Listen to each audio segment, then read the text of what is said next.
Hello and welcome back to Anna Rose Reads the podcast. I am your host, Anna, and I am thrilled once again to be bringing you all another episode.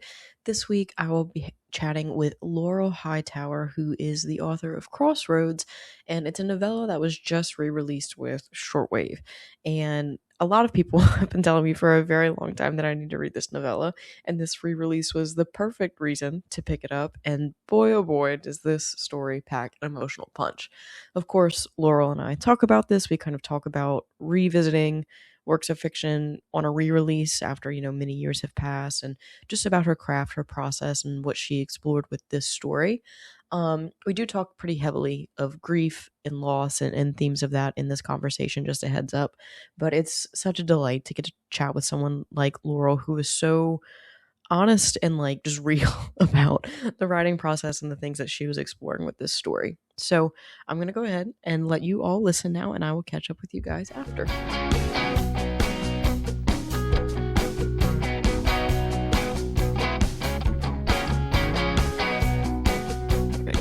Hello, Laurel. Welcome to Anna Rose Reads. I am so stoked to have you. How are you doing?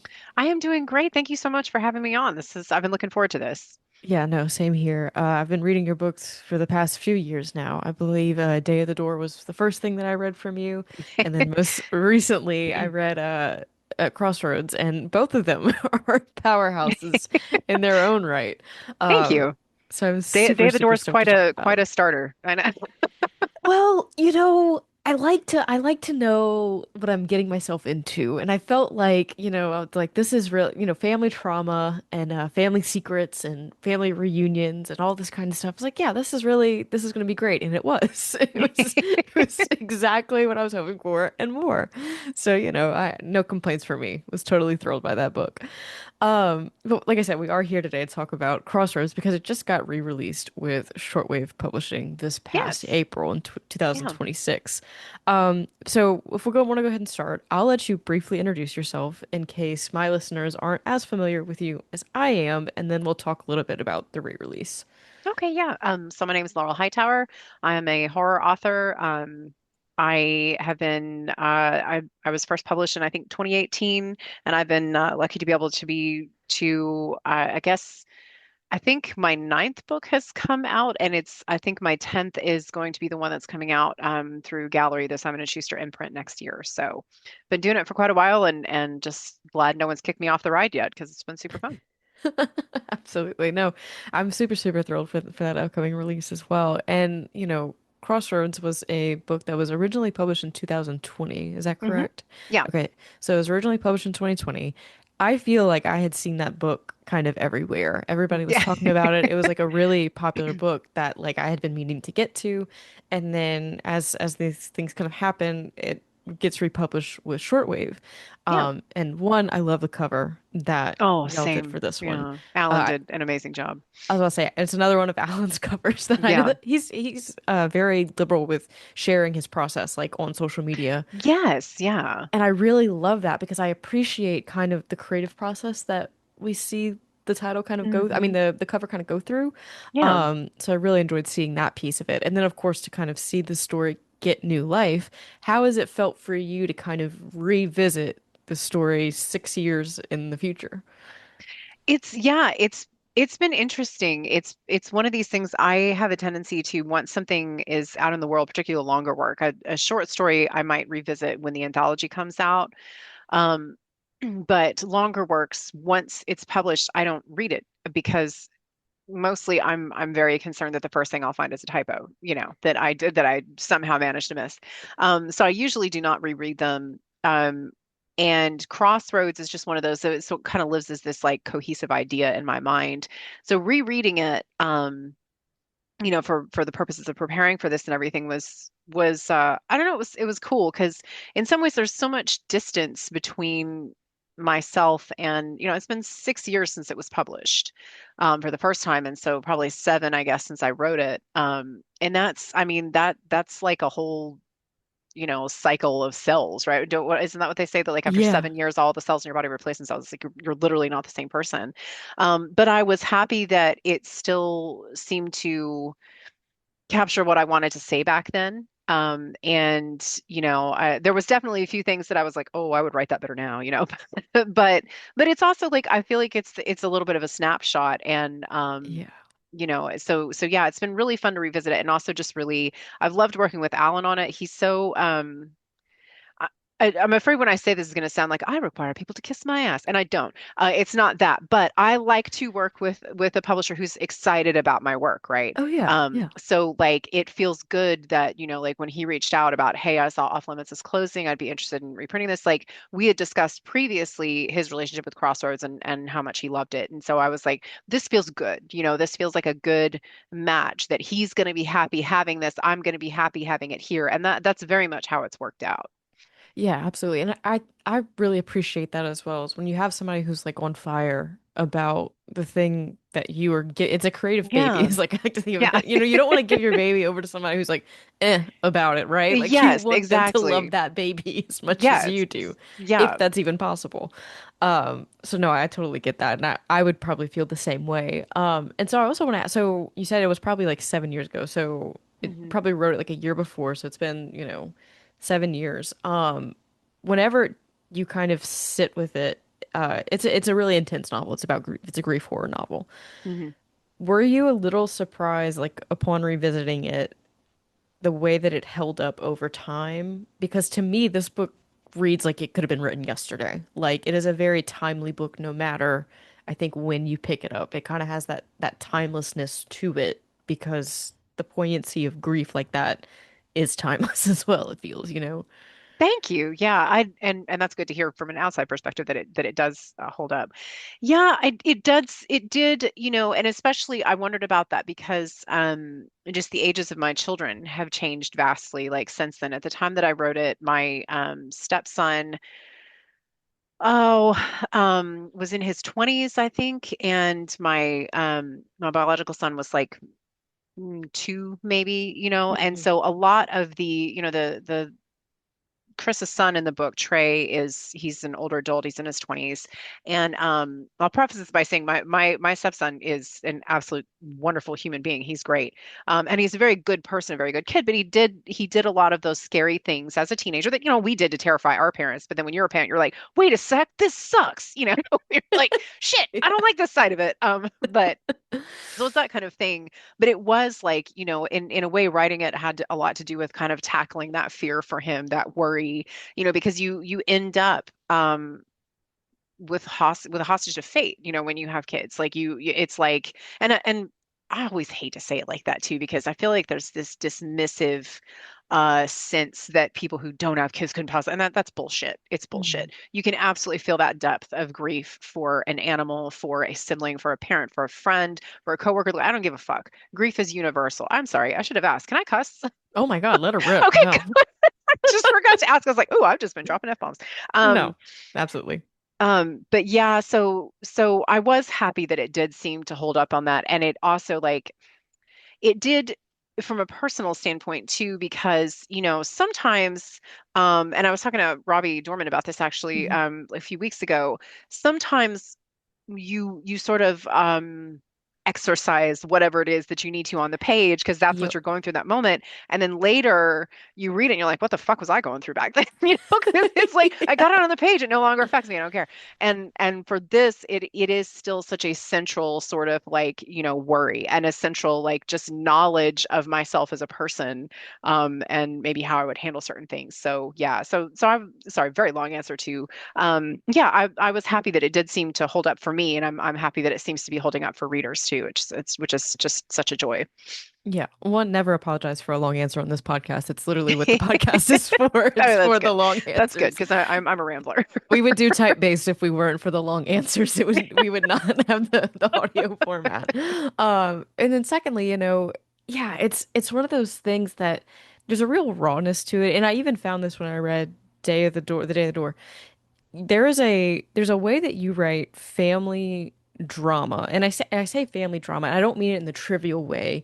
I mean it in the Right, actual exactly. like Yeah. really deep and intense relationships that you feel with those closest to you, and how they kind of pull out deep reactions from you and deep Hmm. emotions that maybe like on a day to day when you go to work and like you're doing the mundane thing you don't feel.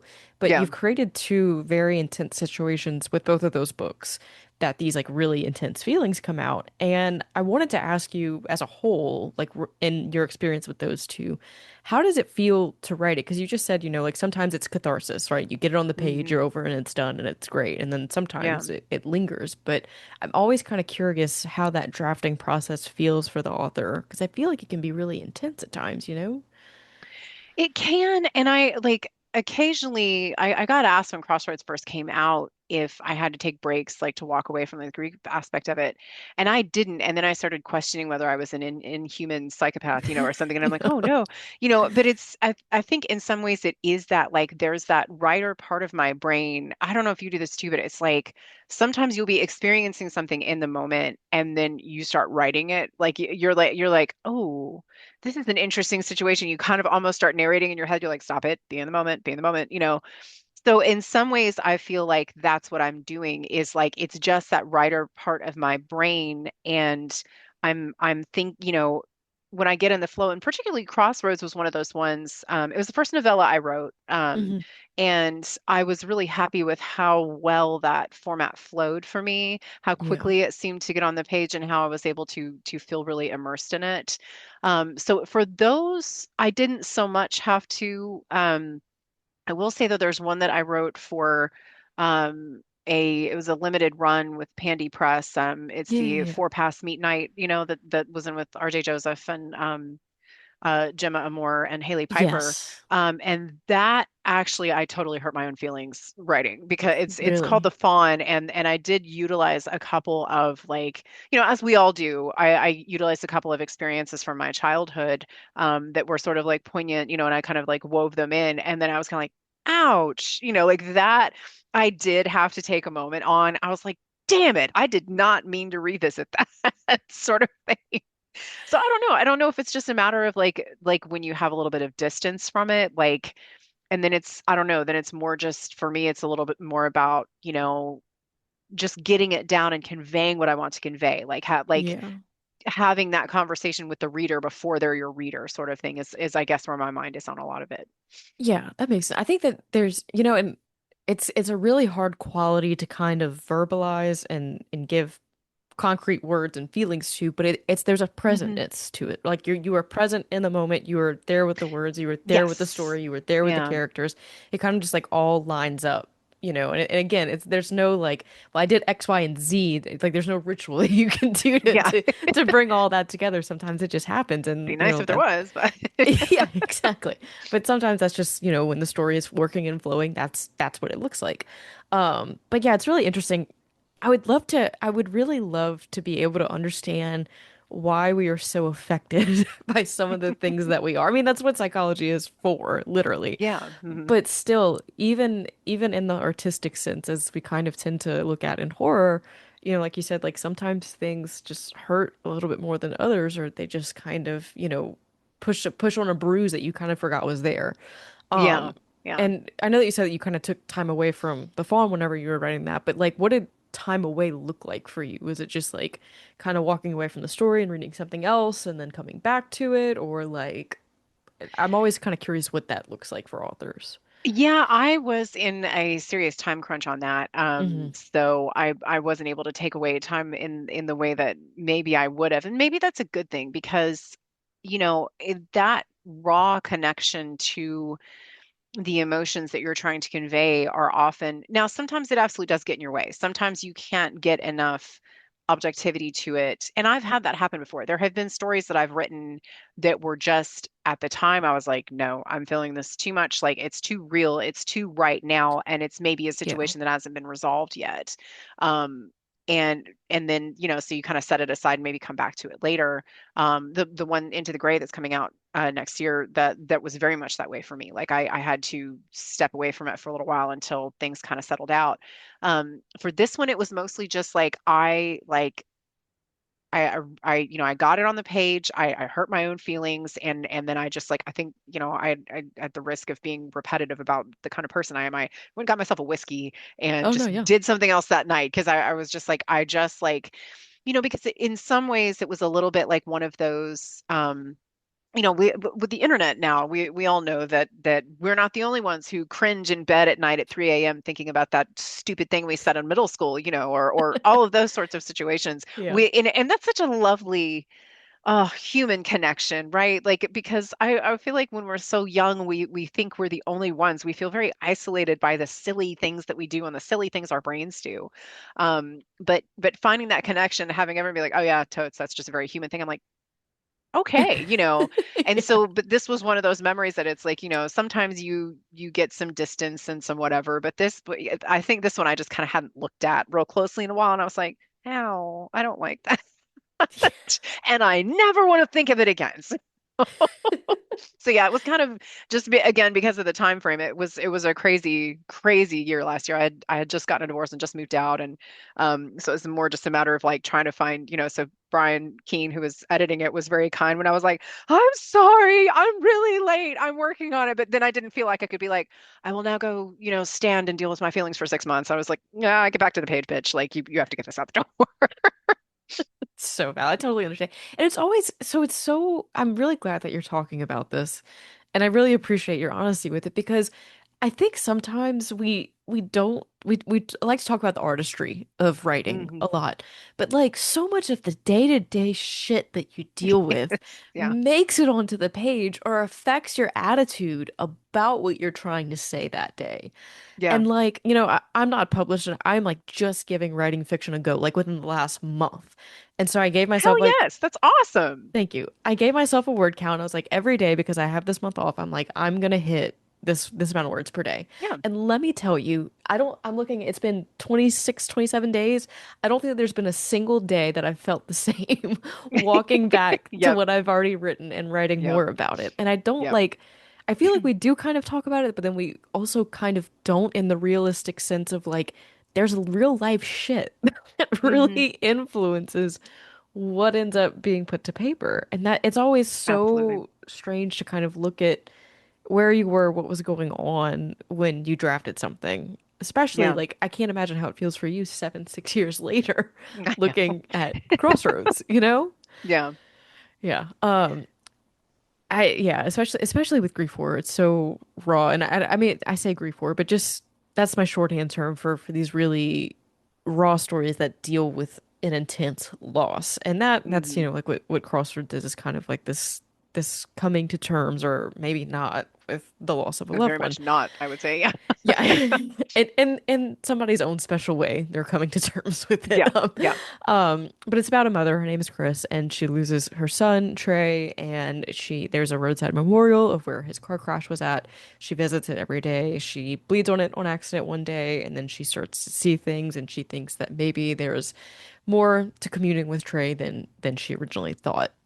But what I really, really love about Chris's story is she is a woman who her life is dictated by her grief and her missing of Trey, but she's also you write her so well-rounded and so human.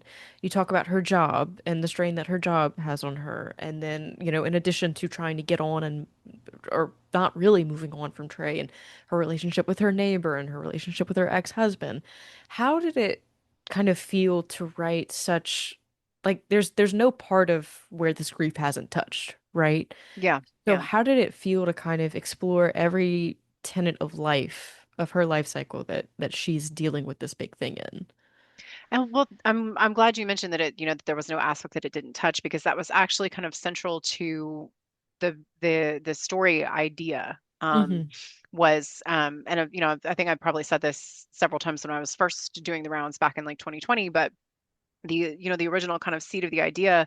I'm from the South. I think this is probably a thing in multiple other regions, but like, there's a lot of roadside crosses when people have had, a car accident, and that's, and I there was a route that we drove all the time back and forth to where my sister lived, and I would look out the window and see these crosses, and I remember thinking like, would that be a comfort, or would it just suck every time you drive by there, and then I started thinking about, all of those ways in which, like, because then I'm thinking like, well, hell, I think the one I saw was like a mother had put up for her son, like, in, I Hmm. don't know, you could tell, I forget how I was able to see that, but in any case I was like, you know there's no chance that that mom ever wakes up and it's not the first thing on her mind, and it's that like it's just that knowledge of, the grief does not it's not less valid if it's someone that you don't live with, right? Like, Hmm. it could be somebody that you haven't seen in 10 years, and it still is just a huge hole in your life that you have to deal with. But I do think that there's a special character to when that person's absence is felt in every step that you take every day. It's the, they're not there for you to make breakfast for in the morning. They're not coming thundering down the stairs late for school. They're not throwing their laundry on the floor anymore. All these sorts of things. And so when I was thinking of Chris in this aspect, I thought of how to, that basically in order to, because that is the thing, you do have to keep working your job. You do have to keep having your familial relationships. You do have to take care of your animals and yourself, and you're not, our society in particular does not allow you to fall apart. Like we have a timeline, guys, and you gotta get on it. You gotta get back to it. And in order to be able to cope and to do that and to be able to continue to function in that fashion, like Chris has to look away from this loss. She has to just believe he's in the other room. Hmm. She cannot look straight on at never again. And that concept, of never again is such a looming dark one that I think is a big part of what we as humans don't like to look at. I know I don't. Yeah. Well, and I know for me, like whenever we at the beginning of the book, Chris very much has a relationship with Trey still in her mind.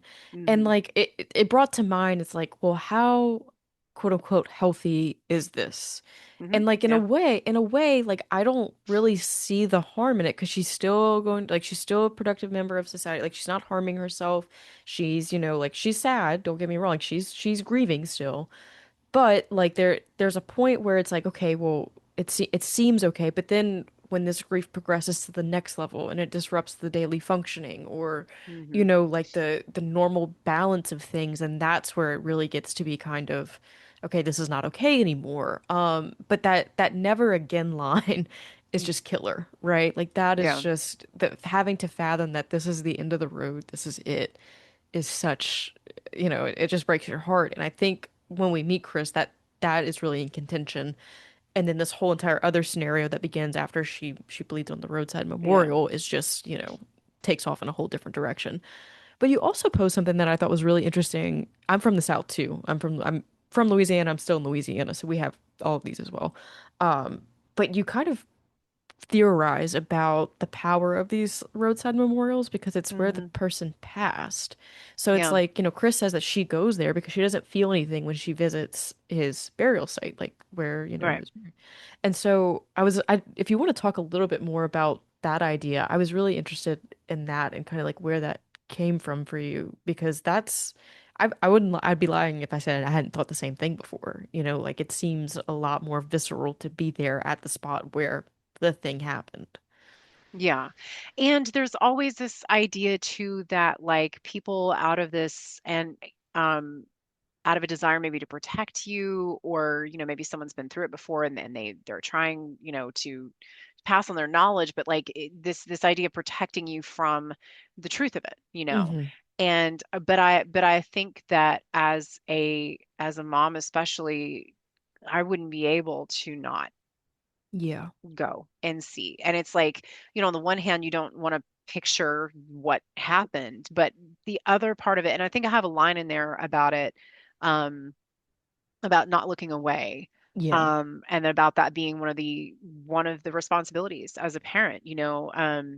I included the little snippet in there as an example, but the bit with where she gets sent to the hospital, and they want to do Hmm. a spinal tap on her baby. That happened to me. Now, thankfully, they did not end up having to do the spinal tap. But when they said that, when they said, okay, the children's hospital is waiting for you, you need to get down there, they're going to do a spinal tap. And I'm looking at my 4-month-old. And I immediately thought, first I'm a horror fan, so I'm picturing The Exorcist, and I'm like, bah, and Yeah. then my initial thought was, it's okay, you don't have to look. And then I immediately, like, internally slapped myself, and I was like, yeah, you goddamn well do. Hmm. Yes, you do. You are his mother. He's allowed to look away. You are never allowed to look away. And that's been something that's been just a truth the entire time. He's 8 years old now. Yeah. And there have been lots of stuff that I wish that I could have looked away from, but I never will. I never will. I think my boyfriend and I did a rewatch of the first like four Alien movies Yeah. recently. And I think about that a lot. I think about Ripley at the end of the second one when she's holding Newt. And she's just like, close your eyes, baby, don't look. And when I was younger, I didn't get that. I was like, I don't want to look either. Fuck this. Like I don't want Yeah. to see this. But when you are protecting someone, you just stand. I think of that at the end of Deep Impact as well. Taya Leone's character when she goes to be with her father and the wave is coming, and he just calmly holds her. And he just, at the last second, you see him wince just the slightest bit, but he is holding her and she is safe in his arms. And it's the same thing with Newt and Ripley. And that is like, that to me just seems like just a huge, just a very like on point microcosm for that relationship. And again, it doesn't I feel like I hammer this, but again, I think it is because there is so much dismissal of non-parental relationships and non-parents in our society, which just grosses me out. Yeah. So, in those protective relationships, that is this important thing that you do. We owe it to our animals. Hmm. Um, Anybody who's ever had to put down an animal, knowing that like, and I'll never judge somebody who couldn't make themselves go in the room with them, but I always have. And it's a it's powerful. It's Yeah. powerful. It's incredibly painful, but I wouldn't trade it. Yeah. Well, it's one of those things that, you know, I think, especially in today's world where everything feels like it's growing farther and farther apart, and the Yes. digital and the generic and the whatever, like those pieces of responsibility and humanity feel paramount, right? Like, what are we if not responsible to our fellow man and the people that we love and care for that Yes. way, to be able to give them that dignity, or that, responsibility, that love, whatever however you want to phrase it. It's really, really powerful, and it's really fucking hard. It's so hard Yes. to do. It's not like this is Yeah. like, yeah, I guess I'll like, no, these are some of life's worst moments that you were kind of voluntarily signing up for. Like kind of whenever Chris, like they're there whenever he gets in a car wreck, when they pull Trey from the wreckage, talk Yeah. about how horrific that is. And I think that's also when that line is like about being there to witness, like that's a Yeah. huge deal. So yeah, it's really powerful stuff that, also this is a novella. Again, this is a novella. We're not talking about an epic novel here that we're getting into. You get right to the heart of the matter with this thing, which is really, really interesting to me. And you do something else with this novella that I really love. One, Chris's neighbor Dan. Mhm. He stole my heart because you compared him to Tom Selleck, and that was all that you needed to do. I know. Yeah, it was like such an easy in. Um, Yeah. but additionally, I feel like the domestic thriller has really kind of put a wedge in a lot of relationships, in like horrific situations or like really tense situations, where it's very easy for the two partners to be going at each other, or like, Yeah. to that's your central source of strife or tension. But that is not at all the dynamic between Chris and Dan, and Yeah. I love it so much Thank you. because it's so tender and it's so real. And I just wanted to kind of give you the space to talk about that decision to write Dan the way that you wrote him, and also like what that means for Chris in this whole, debacle. Yeah, and thank you. I really like Dan too. He's a good character. I feel like some people have maybe reacted to him and they're like, "Oh my God, he's like, he has does he have his own feelings?" And it's like, well, he definitely does, but the fact of the matter is it's not his story. It's Chris's story. Yeah. And the other fact of the matter is she's divorced. She had that marital relationship with the father of her child. So she had that union. She had that kind of setup. And she does still to an extent. She has a good relationship with Bo. But the kind of man that he was and that relationship did not work for her. And therefore she would never be interested in something like that again. Hmm. Dan was the only kind of man that would work for her because again, she was not looking for anything. And I will say too, I love romance. I adore it. And I love a good love story. I don't think it needs to be shoehorned in everywhere, but I'm not the type that's, oh, what are you going to include love story in a horror? Of course you are. Love stories and thrillers, love stories and sci-fi. I don't give a shit. Wherever it works, put it Yeah. in there because at the end of the day, love, whatever that looks like for us, whether people are ace or aromantic or, however it is, there's that connection and it's a lovely one. And people want to be in love. And so for Chris, it was more a matter of it's not that she's like, I'm a strong, independent one. It's more to that she's like, I got shit to do, and someone like Bo, who was going to be a drain on her time and attention and would take away from, her time with Trey was not going to be on the table for her. So for her to open her heart at all, it had to be somebody like Dan. Had to be somebody who had his own stuff going on. He's not sat there pining for 20 years not doing. He's dated, he's done his own thing. He has his own interests, he has his own life, but he cares about her enough and there's so much discourse over these sorts of things. I love that he worships her, Yeah. Hmm. and it's not one-sided. She even says that in there. I don't want this to be a one-sided thing where you do everything I ask you to do and never ask any questions. But that lovely feeling of having that attention, of having that, like, he wants her, he cares about her, he cares about the little things about her. He notices the you know, little things that are causing strife in her life. And she's the type, like so many of us, that doesn't even think to ask for help. And it's not some romantic notion of I don't need anyone. It's more you don't think. You Yeah. just you hurt yourself doing something and you're like, fuck it, and you slap a band-aid on and you keep going. And Dan notices, damn, your razors must be blunt. Let me get you some better ones, because you're cutting stuff a lot. And that is really beautiful to me. I'm always very interested in the more realistic side of relationships. And Yeah. this one, very much because of the time frame of it, dealt with the beginning of a relationship. But to me, it is my friend James Sabata. He's a really excellent horror writer too. And we'd go back and forth about these things and talk about the romance aspect. And he just said, he's like, anybody can fall in love. What is it that builds that lasting connection? How does it look several years down the road? How does it look when there are stressors and fucked up things that happen? How does that look? And to me, that's the sort of thing that I sort of treasure, is that, like, he knows he can't fix the biggest problem in her life, but he can pave the way. He can make the other things. And to me, that is a beautiful form of love. And that was what I really wanted to convey with him.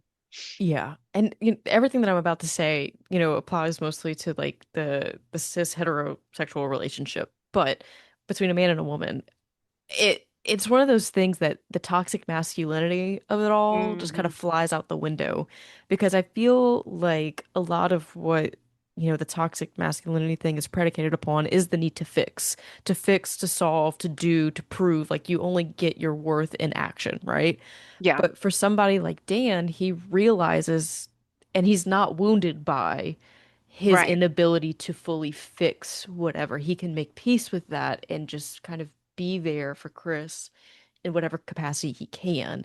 And I feel like that's really, really important. And I mean, that goes for all partnerships, is kind of putting your pride aside and Hmm. saying, here's what I can do, here's what I can't, and not being so fatally wounded by the can't of it all that you take yourself out of the equation before you even Yeah. get to, to point one. But yeah, and that's the other thing too that I appreciate the way that you wrote Chris is, like I feel like when I was younger, when I was in, high school and all, that was the big dystopian teen Uh-huh. boom of Yeah. books, right? Like, you had Yeah. Katniss and all these things, and that's great. I love that. That's really, really great, and I really enjoyed it. And then it kind of gives you, though, growing up with it, like a disillusionment for what like Hmm. toughness is, or like what, and then like it makes vulnerability look so fucking frightening, and it's already frightening enough as it is. Yeah. So it's really, I really appreciate the nuance in the way that you wrote Chris, because like you said, it's not like she's on a soapbox saying, I'm a strong, independent woman, I don't need anybody. She's just Yeah. trying to get by. Like, Yeah. she's just like trying to get through Yeah. the day. And I think that that's the real amalgamation of all of what we kind of go through when we're dealing with something and we're worn down and we're haggard. it's not that we have this like this armor. I mean, sometimes we do, but like this like predicated armor that we're like, I'm tough and I don't need anybody. We're not walking around saying that. No, it's That's not a not a conscious thing. thought, you know. Exactly. So I really appreciated the way that that was written, as it just was. You know what I mean? Yeah, Um, and but conversely, with this really lovely relationship with Chris and Dan, and then as sad as it is, Chris and Trey are incredibly close. There's also Chris and her mother, which is a yeah, very, very strained relationship. yeah, And I kind of wanted to give you the space to talk about that relationship because it felt so distinctive, a compare and contrast, or like a dramatic foil in a sense of the mother-child relationship that we see between her and Chris, and then Chris and Trey, and you know, yeah. kind of Chris overcoming or breaking the cycle of what she experienced. Yeah, and that was kind of one of the things too when I was creating Chris in my mind. Like the fact of the matter is her vulnerability to the supernatural elements that are taking place. A lot of that is programmed into her based on her relationship with her mother. And this is, I see this a lot with people who break that generational cycle. They overcompensate Yeah. in the other direction. They are so desperate not to enact that same scene over and over and over that their parents do that they fall in the other direction. And that's what Chris does. And it's not that she never disciplined Trey or let him run wild, but she was so tuned into him as a person, which Hmm. of course infuriated her mother, because that it indicates a lack of control both over Chris and over Trey. But it's tragic in the sense that that need to overcome that relationship is in part what contributed to her vulnerability overall, and sort of how things go for her. But it also, I don't know, I think it's important. To me, it was important to kind of illustrate that too, because again, like, you this idea that you're going to repeat what the prior generations do and that it's a cycle that you can't break. I don't agree with that. It Hmm. can be very hard to do so. And there's also just there's a certain amount of, there's building this tension and these stakes of knowing that Chris, in some ways you look at it and you're like, she doesn't have what's going to push her away from this precipice she's inching towards, and the aspects of the rest of her life, the way that they are again, like it sort of creates this perfect storm of like where again, there have been reviews that and I always like to say this, I do occasionally read reviews. I did it much more at the beginning of my career, not as much anymore, but I never will comment on or interact with because that's very much a reader's space. But writers, come on, like we go peak, we go Yeah. peak. And there have been some people who really didn't get Chris, and they were like, this just seems really unrealistic. I don't think anyone would do this. And it's just kind of like, well, to me, I feel happy with the way that I constructed things, the way that I built Chris, that I felt like her actions, whether or not you agree with them, make sense for her character, for her upbringing, for the way that, and that is one of the things that I really like to do when I'm writing and it's more character driven. Sometimes short stories are less character driven. You don't get as much of a chance to get into the character. With these, they're very character driven, and to me, it is very important for the actions of the characters to all seem authentic. I really hate Blacklist is an example of it. I really liked that show when it first came out. Me too, Um, and I fell off. I I completely really fell did, off. but in Yeah. large part, it's because what is her name? Elizabeth? Keen, yeah, Elizabeth Keen, yeah. Yeah. I noticed what they kept doing was she would be just this like total wimp loser, and they would be like, "You've always been so strong, Elizabeth. You've always gone your way." I'm like, "When? When did she go her way? At what point? You're just describing this romantic version of this dumbass, who just does everything wrong. Could we just stick with Alan Shore? I mean, but come on, it's Alan Shore in a hat. But it's that kind of stuff irritated me. And so to me, it's always been really important to be like, hey, whether or not someone agrees with this character's action. And at the same time, when people really masterfully do the anti-hero or the really unreliable, unlikable narrator, like where you can be like, oh, screw her, but dang, this is interesting. It's like, and it rings true. Their actions, however surprising, um, However, you might be like, hell, I would never. And you're like, okay, but yeah, I see it. And I think that is one of the things that's most important when you are creating characters is not whether you or your readers would make those same choices, but can you see why that character did? Have you built the case? Have you made it convincing that this is how that person would be? And I actually will oftentimes spend time like when I've kind of settled into a character and I start to see them, I will spend time as I'm sort of like, pickling the process.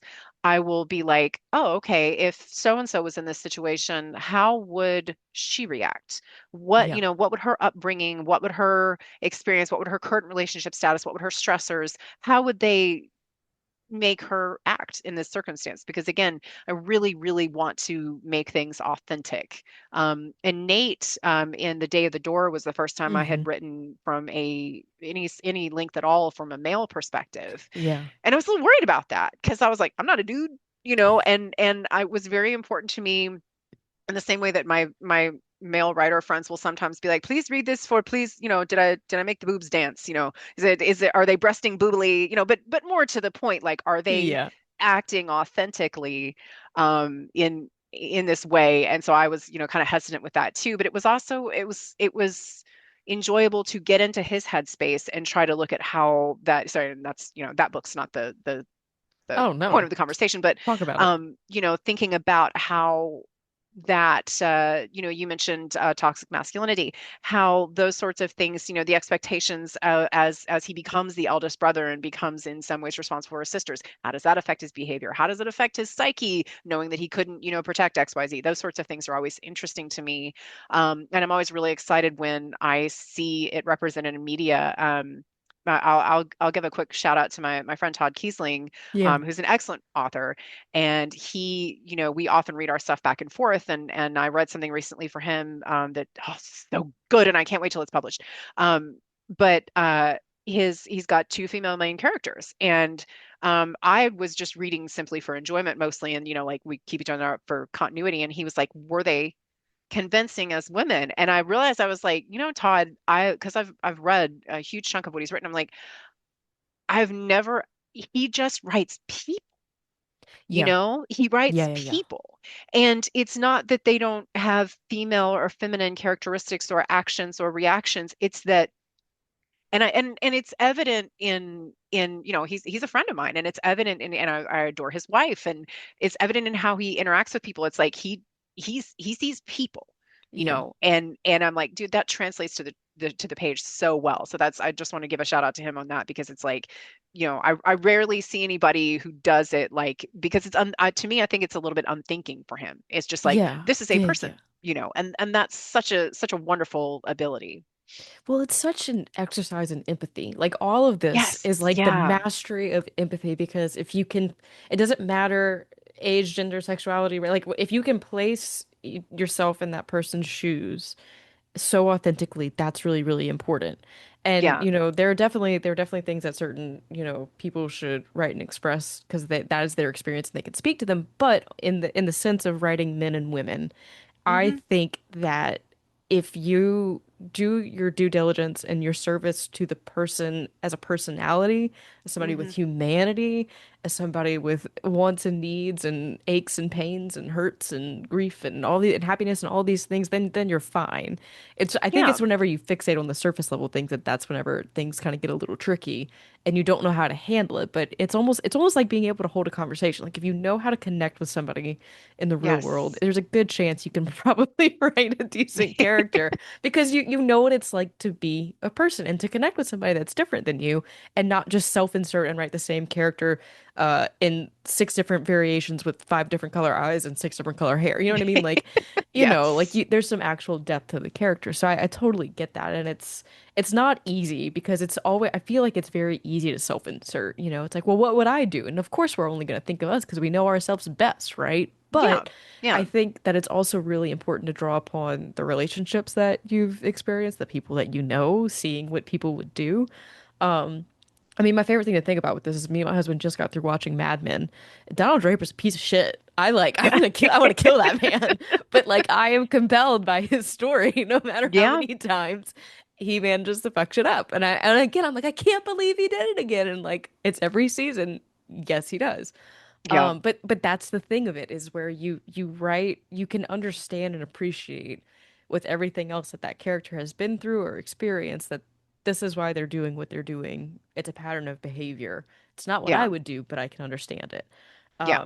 And that's very much how I felt about Chris's mom. Is like, because I mean, like, I've had my experience with family members that we've broken cycles of how things go, and Hmm. it's not easy. And like, but the thing that you said about overcorrection is so true. That Yeah, you want to like overcompensate to make sure that thing doesn't happen, and you typically like lean really hard the other way. There's a fine line of finding the balance in that, but that's really difficult.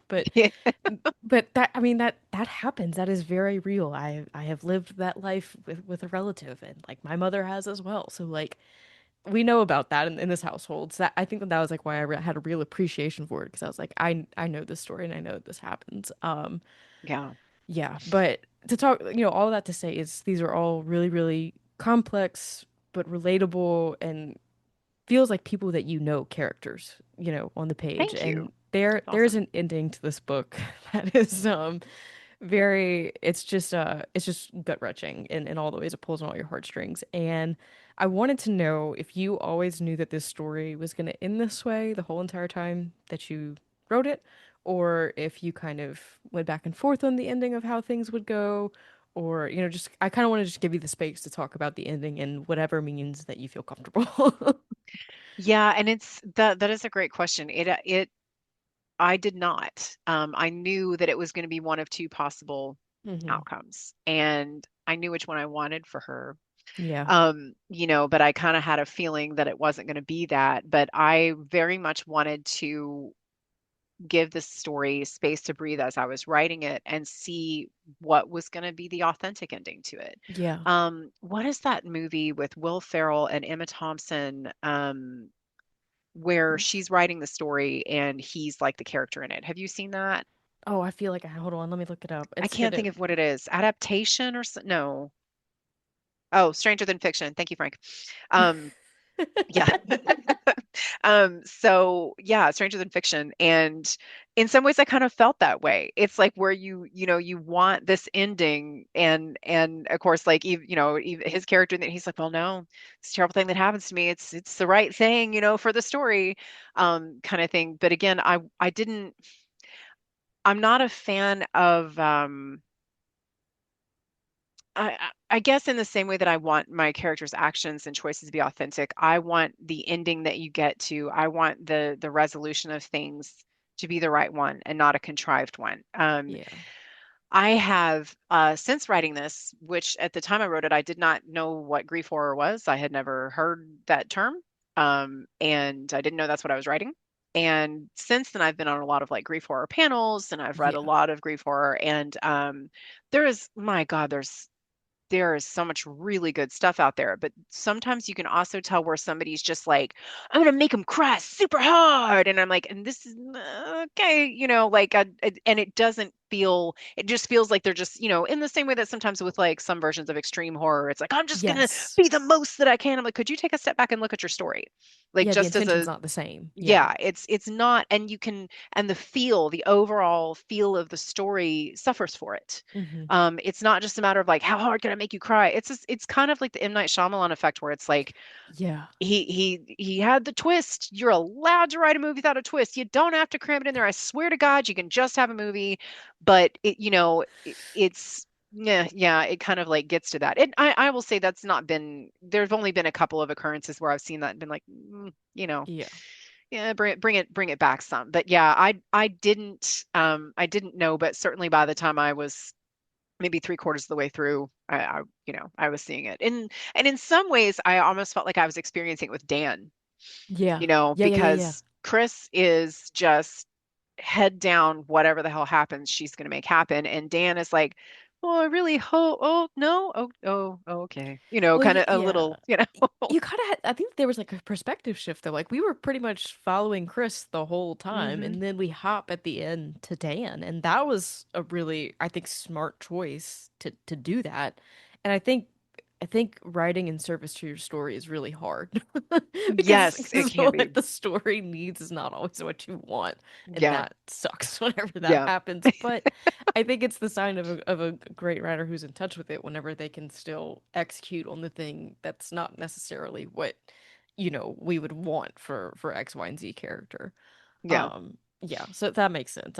I think in your shoes, I would probably have done the same thing. Or I would, let's just say, yeah. I would hope that I would have done the same thing to see it through the way that you did. Oh man. Yeah, It man. makes me think. Oh, sorry, go ahead. Oh no, go on.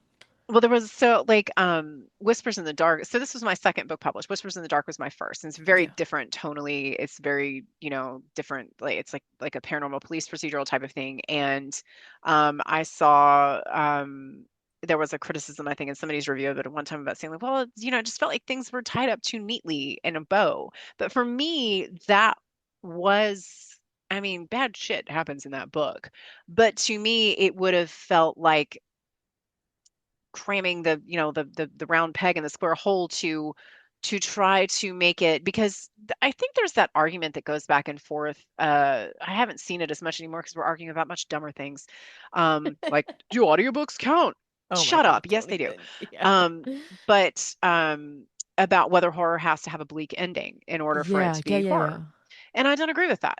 But I also don't agree that there's also on the flip side people like, oh well, if it's bleak then I don't want anything to do with it. Okay, on a personal choice, that's fine, read what you want to read, but both are valid, and it really really really has to be what the story serves. We've all had the experience of watching the horror movie and you're with them to the very end and they make it, and then the thing jumps out of the ground at the end. Sometimes that works. you know Jason Voorhees, Yep. absolutely. That was Yep, yep. amazing. Fuck yeah, that is exactly how that had to end. There's a lot of stories that I can say like the same about. And other times you're like, stop being a cheap asshole. Just let them have their moment. It was 100% unnecessary to do that to the last second, and it doesn't do anything except you're just trying to check a box. And it seems evident to me. Well, to me, it just feels like you're trying to flex like that horror muscle a little too hard at the end. Yes, And yeah. like maybe if you feel the need to do that, you should go back and insert that in a different scene at a different point, like Hell make that more yes. perfect somewhere else. Because I think at that point, whenever things are feeling, and again, it varies so much story to story. Whenever things are feeling as complete or as well-rounded or whatever as they Hmm. are at a certain point, the Jason Voorhees of it all, it is thematically on par because we think that it's Jason the whole time.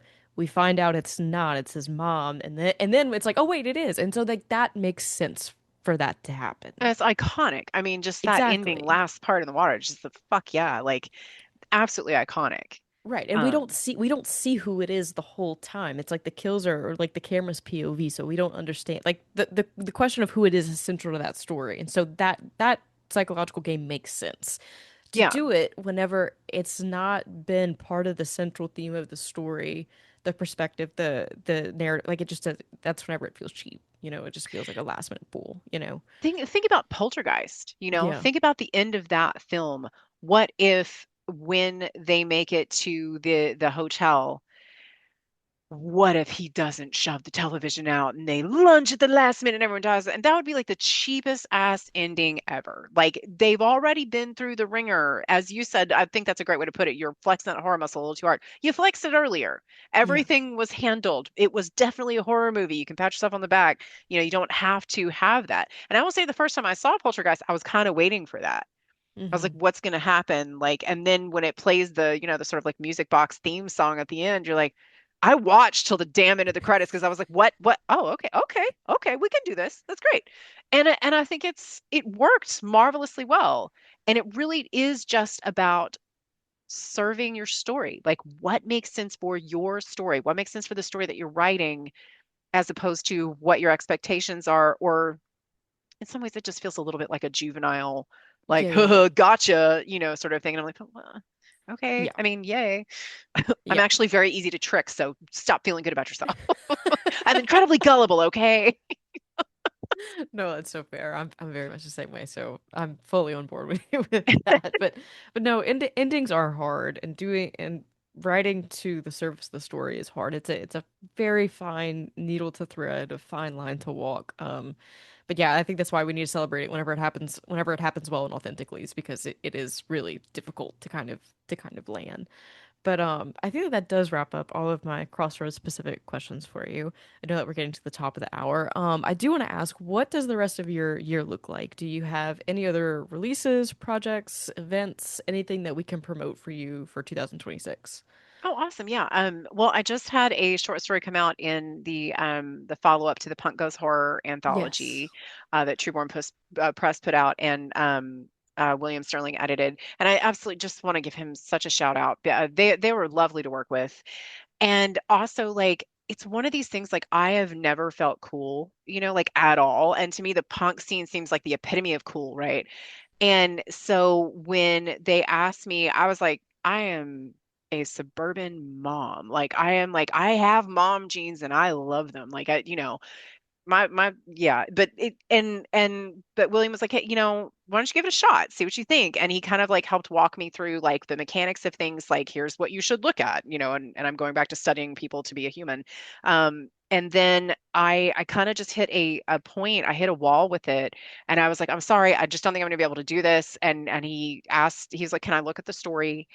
And he gave me just the best developmental notes of like to where I got it to a place I never thought I would. I was really happy with it, but it was very much my work, like. And so Yeah, yeah. he is just a fantastic editor. Sorry, that was a very long spiel, but Punk Goes Horror 2 uh came out. It's got a really just stacked TOC, and I really enjoyed writing that. So and then the other stuff I'm working on, I just turned in a Gothic short story that I'm really happy with. I'm not sure when that anthology is coming out. I'm working on another one now that's for like a super top secret one.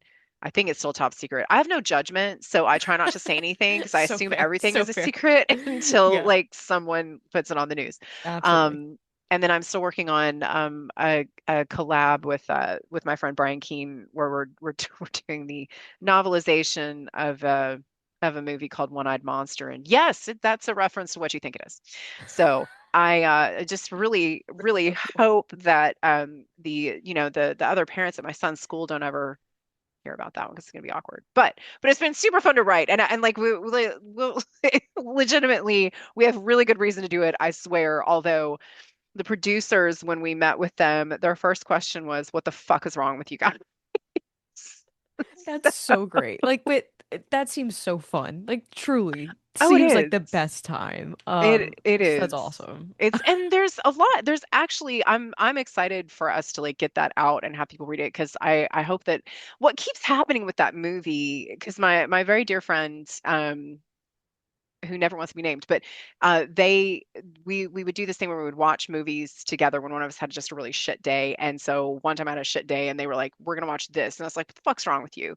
And we watch it, and I'm like three-quarters through, I'm like, why is this so good? And then I told Brian to watch it, and he was fucking with me over it. And then he's like, same thing, he's like, why is this so good? I'm like, don't know.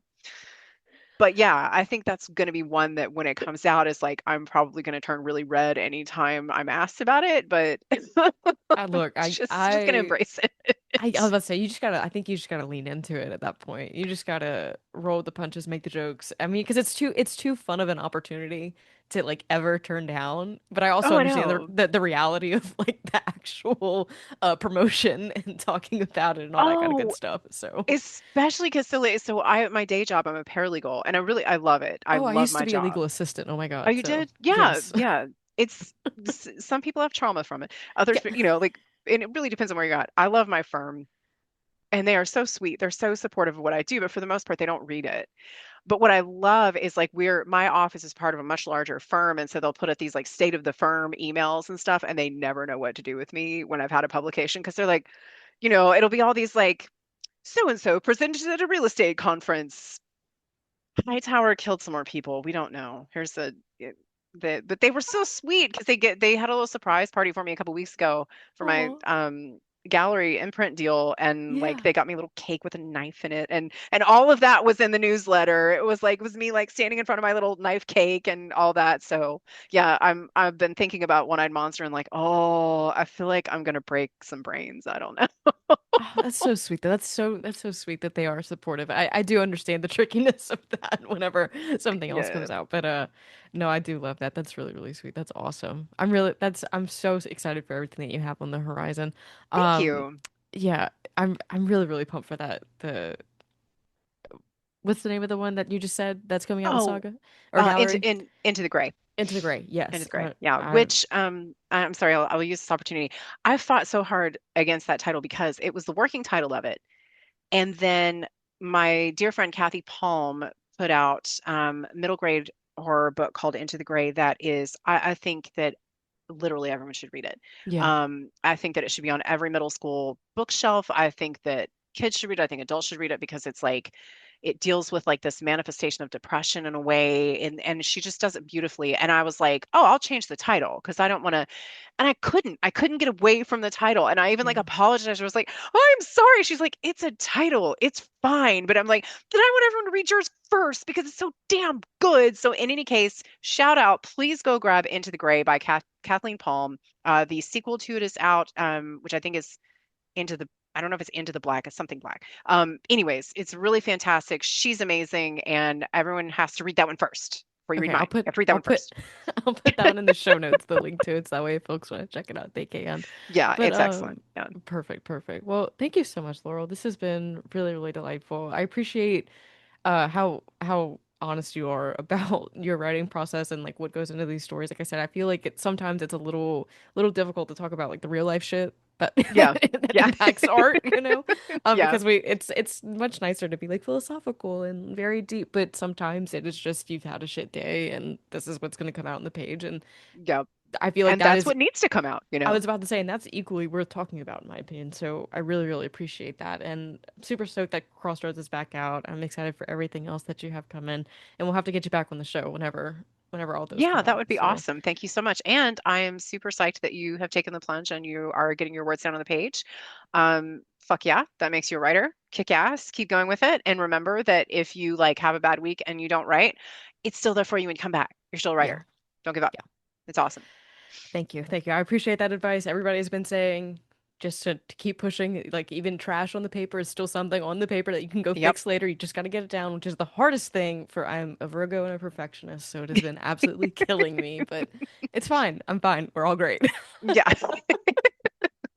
Thank you so very much, Laurel. Thank you.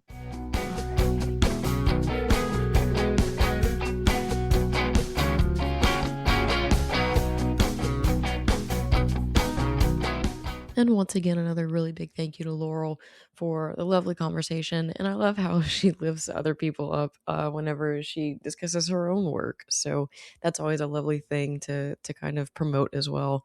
I just There's a funny thing in podcasting whenever you're actually having these conversations, whenever you're recording, you appreciate them for sure, but upon an edit, when you can actually like sit and listen and take in what's being said to make sure, like clarity, brevity, all that good stuff, you kind of fall in love with these things all over again. And this is one of those conversations that I really, really valued in the moment. And then of course upon editing, I appreciate it so much. So once again, really big thank you to Laurel. Now there's going to be no bonus episode this week. In the weird time travel world of podcast recording, I will currently be hopefully in Denver for or Colorado for Creepaway Camp. But yeah, I'm gonna be tied up with travel, so getting a bonus episode out will be a little rough. But I will return next week on our normal schedule. Until then, I will see all of you lovely people then.